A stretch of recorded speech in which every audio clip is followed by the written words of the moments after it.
Ce matin, je voudrais donner suite à mon message du mois dernier. Vous vous rappelez?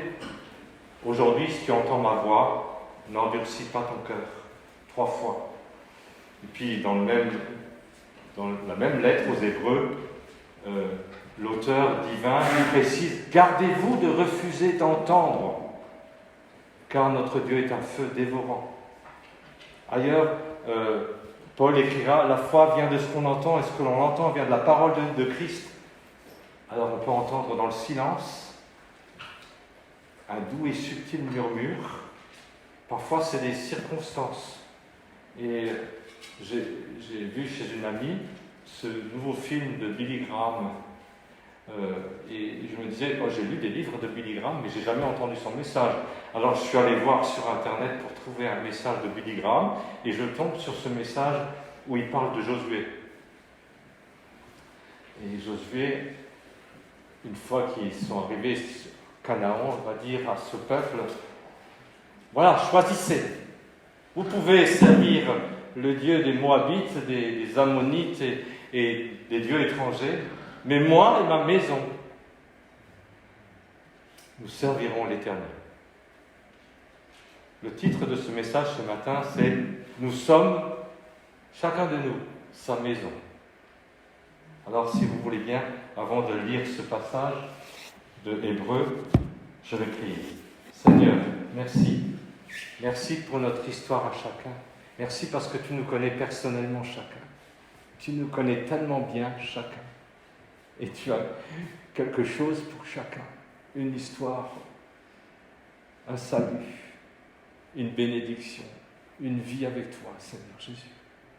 Merci parce que tu sais et tu connais les endroits où nous souffrons et tu connais aussi notre avenir. Quelle grâce, Seigneur, de ce que nous soyons chacun dans ta main. Tellement précieux parce que tu as payé le prix fort. Bénis ta parole maintenant dans nos cœurs, Seigneur. Parle à nos cœurs. Conduis chacune de nos vies, Seigneur. Amen. Amen. Alors, Hébreux 3, versets 1 à 7. Normalement, ça devrait être affiché.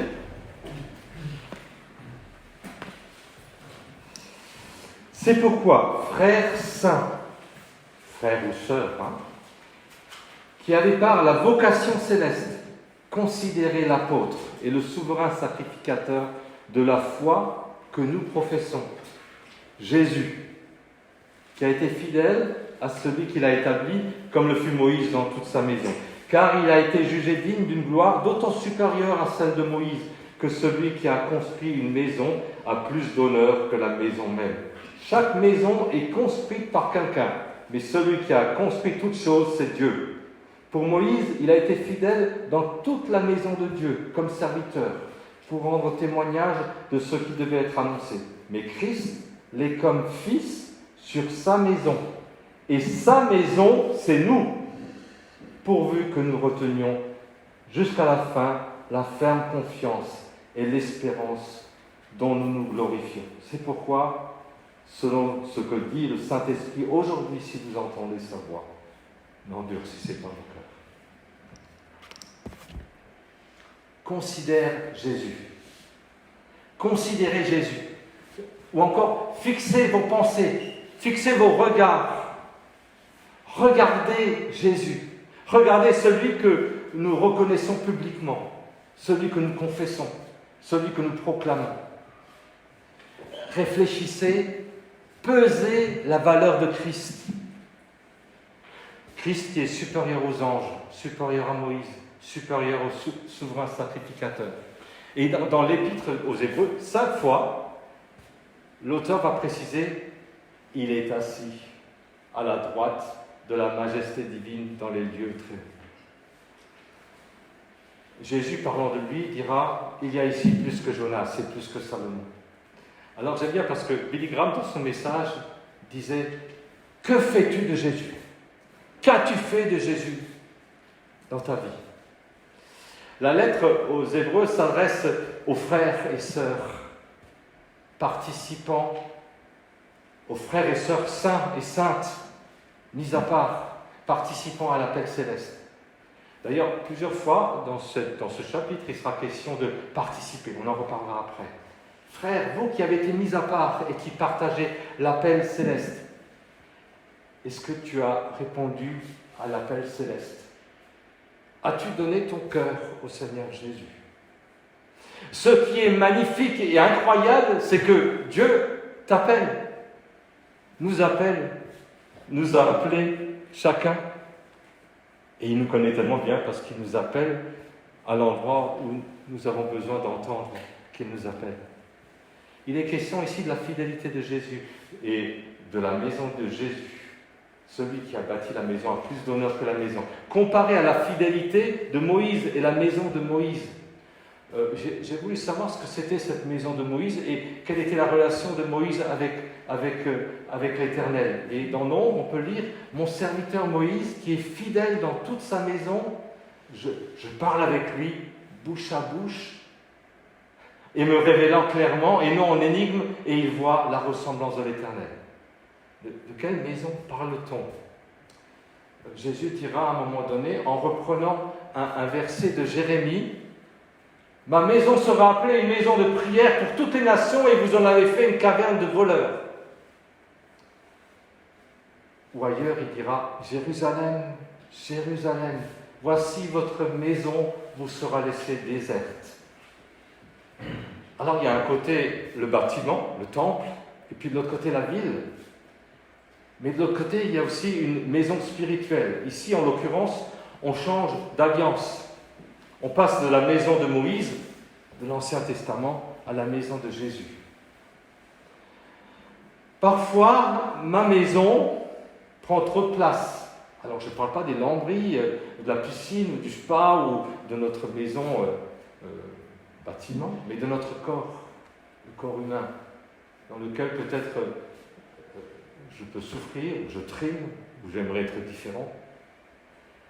La maison, c'est ma maison, c'est toute mon histoire, ce que je vis à l'intérieur. Il y a la maison où on habite, mais il y a aussi l'homme ou la femme intérieure. L'homme spirituel, ou la femme spirituelle.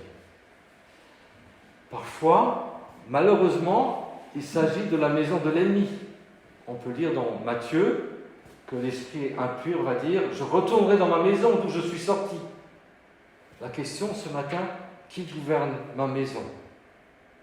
Nous sommes ce matin appelés, chacun, à confesser le nom de Jésus. Nous sommes sa maison. Nous sommes sa maison. Et si nous avons donné notre vie au Seigneur, notre maison devient la sienne, la maison de Jésus. D'ailleurs, il l'a achetée à prix fort. À mon avis, des milliards et des milliards de dollars et d'euros. C'est le prix payé à la croix. On va en reparler après. Il s'agit de Jésus. D'abord, je dois être présentable et ajuster ma cravate parce que c'est Jésus. Jésus, je te donne les clés de ma maison, entièrement. Fais comme chez toi. Je me rappelle avoir dit ça un jour à des amis qui étaient venus chez moi, des amis chrétiens, et puis il m'a dit, bon d'accord, tu peux mettre les pieds sur la table. Ah, oui Seigneur, viens chez moi, mais s'il te plaît, ne mets pas les pieds sur ma table. Ce n'est pas de la colocation, tout est à toi, je te donne mon cœur. Alors il faut passer l'aspirateur, faire le nettoyage du printemps, en Alsace on dit « Osterputz ». On va en reparler après. On comprend mieux la suite. Si ta maison n'est pas nettoyée, alors on a du mal à entendre. Il faut d'abord dépoussiérer, aérer, ouvrir les fenêtres à cause du virus, ouvrir les volets pour qu'il y ait de la lumière.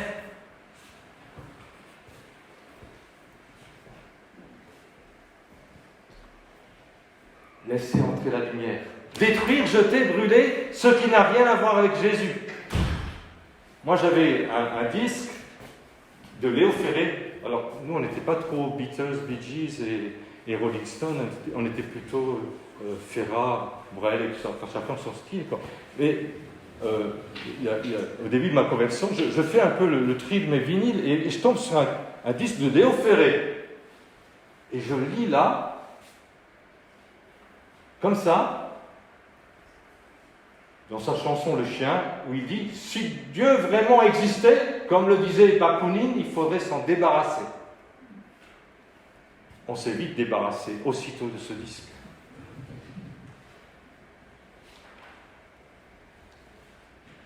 Peut-être se débarrasser de vieilles choses, de vieilles histoires, faire de la place. Venir ce matin à la croix et proclamer que nous sommes sa maison, celle de Jésus. Et on retrouve le « demeurer en moi », concrètement être sa demeure. Celui qui garde ses commandements demeure en Dieu et Dieu en lui. Et nous connaissons qu'il demeure en nous par l'Esprit qu'il nous a donné. Ou encore, je suis le cep et vous, les sarments. Ce qui est magnifique, incroyable, c'est que Dieu veut habiter dans ta maison, dans ma maison. Alors, comment être en bonne écoute ? Ça fait quelques mois là, que je suis travaillé par ça. Et tout au début, je me suis dit, mais comment je peux venir devant le Seigneur avec des choses qui ne sont pas justes et demander au Seigneur, parle-moi. Alors que, quelque part, il faudrait d'abord commencer peut-être à balayer dans la maison. Je pense à cette notion de sainteté aussi. Il n'y a pas très longtemps, une rencontre Skype, et là, moi je suis un tout petit à côté, des pasteurs, des responsables d'église, et d'un coup je sens cette sainteté. Je le sens parce que j'ai un tas de bonnes pensées qui viennent en moi, et je commence à me noter des trucs. Je me dis, c'est étonnant. Sainteté, quand on est dans la présence de la sainteté de Dieu, il se passe des choses dans notre cœur. Est-ce que nous sommes conscients de nos défauts ? Je voudrais faire une liste, mais c'est ma liste. Vous savez, c'est l'histoire du doigt pointé. Vous connaissez l'histoire du doigt pointé, hein ?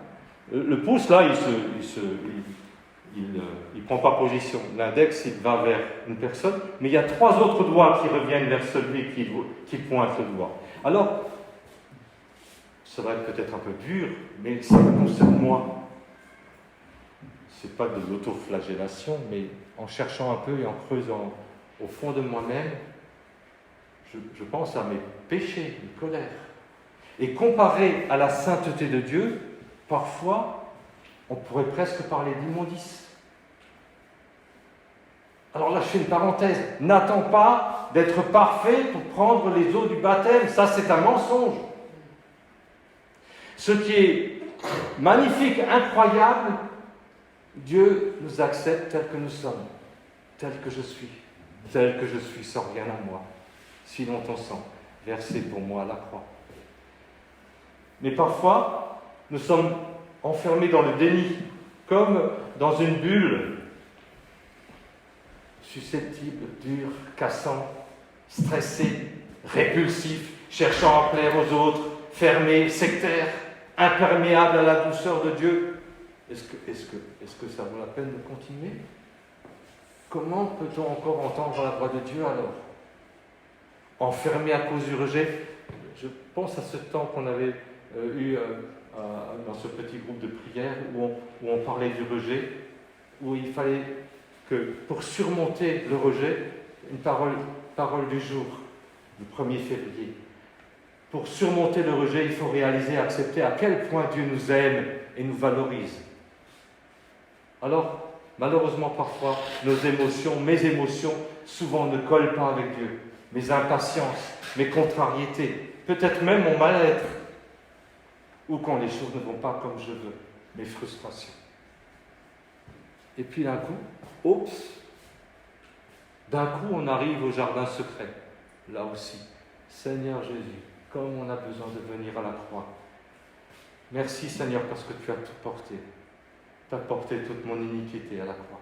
Personne n'est parfait à cause de la chair qui est opposée, ennemie à l'esprit. Nous sommes appelés à venir à la croix aujourd'hui.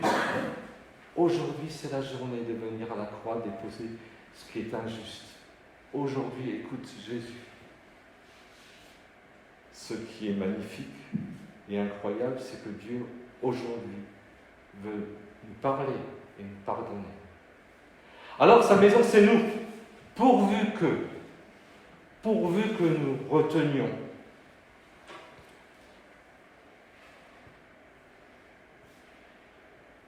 Hébreux 3,6 nous dit que nous sommes sa maison. Alors nous avons besoin d'affirmer joyeusement l'espérance qui remplit notre cœur, la certitude que Dieu achèvera son œuvre en nous. Ça c'est un peu plus loin, c'est verset 3,14. Quel est ton choix? Je mets devant toi la malédiction ou la bénédiction, la mort ou la vie. Et la parole nous dit, choisis la vie, donne ton cœur au Seigneur Jésus. Ouvre la porte, accueille Jésus et laisse-lui les clés de ta maison. Comme Josué a dit, choisis maintenant. Sa maison, c'est nous, à condition que, pourvu que, sa maison, c'est nous, à une condition, nous devons garder confiance et être fiers de ce que nous espérons. Chouraki écrira, si nous gardons la confiance et la fierté de l'espoir. Ailleurs, une autre traduction traduira, sa maison, c'est nous, pourvu que nous gardions ferme la confiance et le courage résultant de notre espérance. Pourvu que, comme si l'auteur divin insiste, nous sommes sa maison, pourvu que, c'est répété 2 fois dans l'hébreu également. Le salut est gratuit, mais pas inconditionnel. Il faut que nous retenions jusqu'à la fin. Souvent, la persévérance fait défaut. La condition, c'est d'être le temple du Saint-Esprit. Et le Saint-Esprit est souvent comparé à une colombe, au vent qui souffle là où il veut, au doux et subtil murmure. Nous sommes appelés à tenir ferme, à demeurer ferme dans la foi que nous professons. Nous sommes sa maison si nous tenons ferme. Et nous devenons participants de Christ si nous tenons ferme. Quelqu'un a écrit, c'est par le cœur qu'on est participant de Christ. C'est lorsque Christ habite en notre cœur qu'il peut rendre parfaite notre assurance. Ce matin, ensemble, nous pouvons confesser notre foi en Christ. Alors, ça commence dans chacune de nos vies, on a entendu avant, par la nouvelle naissance, ensuite par le baptême, et ensuite, jour après jour, marcher et apprendre que Jésus est là et qu'il veut habiter dans notre cœur et qu'il veut faire en nous ce temple du Saint-Esprit. Alors, je me permets de lire quelques phrases que j'ai picorées dans un livre qui s'appelle « Le voile déchiré » d'Andrew Murray, qui a été écrit en 1893. En anglais, ce livre est appelé « Le Saint des Saints ». Il a été traduit en français par « Le voile déchiré ». Voici comment Andrew Murray commente ce verset. En Christ, nous sommes édifiés pour être une habitation de Dieu en esprit. Ça, c'est Éphésiens 2, 22. Christ déclare, nous viendrons à lui et nous ferons notre demeure chez lui. Collectivement et individuellement, nous sommes la maison de Christ. Le cœur de Dieu doit être notre habitation. Notre cœur, l'habitation de Dieu. En disant « Demeurez en moi et moi en vous », Jésus enseignait ses rapports mutuels intimes. Plus mon cœur s'élance vers Jésus pour vivre en lui, plus il fait constamment sa demeure en moi. Vous voulez que je le répète? Plus mon cœur s'élance vers Jésus pour vivre en lui, plus il fait constamment sa demeure en moi. Si nous voulons savoir ce que cela signifie, considérons Jésus comme Fils disposant souverainement de sa propre maison. Soyons sa maison, nous confiant en sa fidélité. Il achèvera fidèlement tout ce qui nous concerne en s'installant dans notre cœur comme prophète, comme sacrificateur, comme roi. Christ demeure en nous comme la vie de notre vie, nous inspirant sa propre manière de sentir et de penser. Il s'empare de notre être moral et spirituel, de notre cœur et de notre volonté, et agit en nous comme une puissance motrice divine cachée, mais combien efficace. Mais à la condition qu'il soit bien maître chez lui, et non pas seulement un hôte, pendant que nous gardons les clés de nos soucis. Qu'il puisse disposer de tout. Si nous voulons connaître dans sa plénitude le bonheur qu'il y a à être sa maison, livrons-lui avec confiance notre cœur pour qu'il en fasse sa demeure. Il accomplira sans faute tout ce qu'il a promis de faire en nous. Retenons fermement cette confiance, que le Fils sera fidèle sur toute sa maison. Il a été fidèle jusqu'à la mort pour obéir à son Père et pour nous sauver. Voici quelques bribes. Je ne vais pas vous lire tout le livre, parce que sinon on est encore là demain matin. C'est un livre que je vous recommande, si vous avez l'occasion de le lire. Peut-être même quand j'aurai fini, je peux vous le prêter. Alors, tous ensemble, nous représentons sa maison. D'abord individuellement, et après tous ensemble. Pour moi, je reconnais que ce n'est pas forcément évident, la notion de corps de Christ. Mais dans Éphésiens, on peut lire « vous supportant les uns les autres », où il est question d'un seul corps, un seul esprit, tout le corps bien coordonné. C'est ce que nous allons faire après au niveau de la Sainte Seine, c'est ce que nous allons représenter tout à l'heure en prenant la Sainte Seine. C'est dommage qu'il y ait tellement d'histoires et de blessures parfois dans nos églises. Et là encore, il nous faut revenir à la croix. Parfois un corps divisé, éclaté, et nous avons besoin, tellement besoin du pardon, le pardon, et toujours encore le pardon. Si nous sommes dans sa maison, demandons au Seigneur le discernement d'avoir une vision juste du monde. Tout ce qui se passe aujourd'hui ne peut pas échapper à Dieu. Et nous sommes appelés à avoir une vision juste, sans être des rouspéteurs, des jamais contents, des toujours critiqueurs ou des complotistes. Nous devons être suffisamment inspirés pour résister quand il faut résister aux mensonges et pour obéir quand il faut obéir à Dieu. Du discernement. Alors on parle de guerre, de bruit de guerre. Moi, ce qui me surprend toujours, c'est d'imaginer que des deux côtés, dans ces deux pays, il y a des chrétiens qui prient les uns pour les autres et qu'il y a des chrétiens qui ne sont pas d'accord les uns avec les autres. C'est comme un peu sur un match de foot, où les gens prient qui est-ce qui va gagner, l'équipe les bleus ou les rouges. C'est tellement idiot et c'est tellement stupide. Et pourtant, là je suis content d'être dans une église ménonite parce que c'est un peu une caractéristique très forte de l'église, d'être un peu des personnes qui sont contre la guerre et contre la fabrication des armes et contre tout ce qu'on a fait de mal sur cette terre. Appelés à être sel et lumière, des porteurs de paix, des porteurs de Jésus. Des porteurs de Jésus parce que nous sommes sa maison.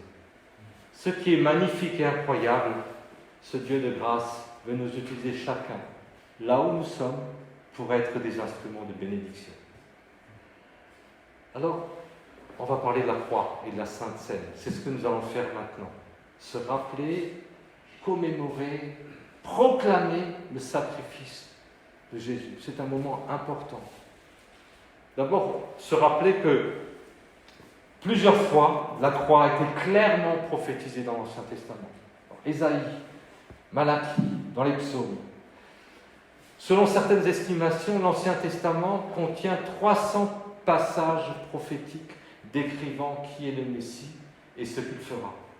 Et 60 d'entre eux constituent des prophéties majeures. Nous avons besoin ensemble de proclamer la parole. Que Christ habite dans nos cœurs, que Christ habite dans vos cœurs. Alors, je parlais du Osterputz. En Alsace, c'est très en lien avec les Israélites et avec Pessah. À Pâques, les familles juives faisaient le nettoyage complet de la maison pour supprimer tout le vieux levain. Et le vieux levain, c'est l'image du péché. Et moi, j'aime bien cette idée de Osterputz, parce qu'il est question de se débarrasser du péché. Et ça me fait penser non seulement à Pâques, mais à la croix, et à chaque fois que je prends la Sainte Seine. On revient à nettoyer sa maison.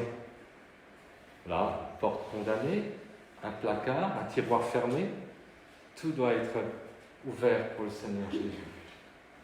On commémore ici le sacrifice de Jésus. C'est le moment de venir à la croix. Tu as déjà réfléchi aux souffrances de Christ?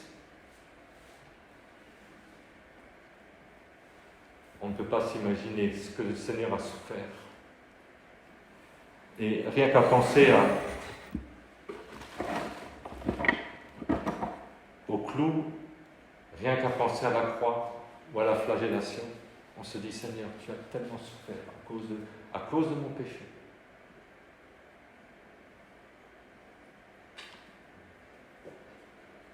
Il a souffert, et ce pardon impossible qu'il accorde à chacun de nous. Imagine que parfois nous refusons de pardonner et nous nous enfermons dans un refus de pardon. C'est terrible. Parce qu'on a l'impression que c'est toujours l'autre qui est fautif. Chacun, comme tu disais si bien, a besoin de faire son part et à prendre sa part de responsabilité. Et même si la faute est à 90% pour l'autre, il faut que toi tu répondes de tes 10% de faute et de non-pardon. On a besoin du pardon. On a besoin d'un retour au premier amour. Notre Dieu est miséricordieux. C'est lui qui nous illumine par son Esprit Saint. C'est lui qui va nous montrer notre péché si nous sommes à son écoute. Il veut que le péché soit confessé et pardonné. Et là, ensemble, collectivement, nous pouvons plier le genou devant la croix. On peut parler ici du lâcher-prise. Parce qu'il y a un danger. La parole dans Corinthiens nous dit, c'est pourquoi celui qui mangera le pain ou boira la coupe du Seigneur indignement sera coupable envers le corps et le sang du Seigneur. Que chacun donc s'éprouve soi-même, et qu'ainsi il mange du pain et boive de la coupe, car celui qui mange et boit sans discerner le corps du Seigneur mange et boit un jugement contre lui-même. Alors oui, on pourrait facilement botter en touche en disant ça concerne les Corinthiens, ça ne nous concerne pas. Non! Et à propos de ceux qui ne s'éprouvent pas, Paul dira encore ceci, c'est pour cela qu'il y a parmi vous beaucoup d'infirmes et de malades, et qu'un grand nombre sont morts. Ce qui est magnifique et incroyable, c'est que Jésus a tout accompli pour notre salut, pour mon salut. C'est pourquoi nous proclamons ce matin, en prenant cette sainte scène, disant, moi j'appartiens à Jésus, j'accepte sa mort à ma place, et j'accepte qu'il m'aime, j'accepte son salut. Nous proclamons, j'affirme ma foi en Jésus-Christ. J'ai besoin du Seigneur parce que je reconnais qu'à cause de mon péché, il est mort à la croix. Et nous proclamons tous ensemble que nous faisons partie du corps de Christ. Alors, ce matin, ça a peut-être été un message dur, mais je voudrais terminer et conclure par la lettre à l'église de Laodicée. Mais je ne vais pas la lire entièrement. Quoique, il faudrait presque. Et cette conclusion termine comme a commencé le témoignage de Ruth. Voici, je me tiens à la porte et je frappe. Si quelqu'un entend ma voix et ouvre la porte, j'entrerai chez lui et je souperai avec lui et lui avec moi. Celui qui vaincra, je le ferai asseoir avec moi sur mon trône, comme moi j'ai vaincu et je me suis assis avec mon Père sur son trône. Que celui qui a des oreilles entende ce que l'Esprit dit aux églises. Alors, chez vous, vous pouvez lire toute la lettre aux Laodiciens.